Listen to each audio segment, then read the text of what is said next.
Today I'm going to talk about turbulence. It's often something that I find when you're transitioning either from a corporate into a startup or smaller business, or indeed if you're coming from a smaller business and say you've been acquired and you're going into a corporate. There's a lot of turbulence around with your change of scene, change of tempo, lots of new learning, lots of noise around what the expected outcome is going to be as a fact of whether you're joining somebody bigger or you're joining somebody who's, say, a small to medium enterprise that's being acquired. And one of the things that's a good thing to do is to take a bit of time to actually establish your own kind of brief and expectation and outcome, and share that with your colleagues in advance of starting the project.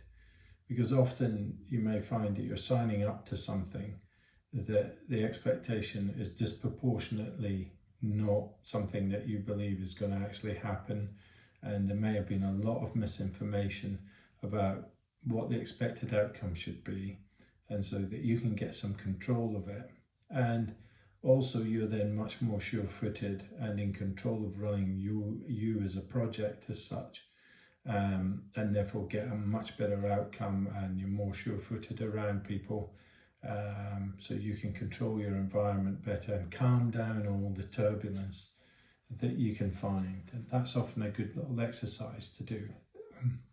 One of the frameworks that I use is something about called what are the nice things we have and how can we make them genuinely more competitive. And that's about assessing all the things that you have, all the connections that you have, all the systems, the processes that you have, all the customer relationships that you have, and then spending a bit of time thinking about how can I just optimize that scenario and get a really good outcome for people that's in a kind of well managed and less turbulent situation.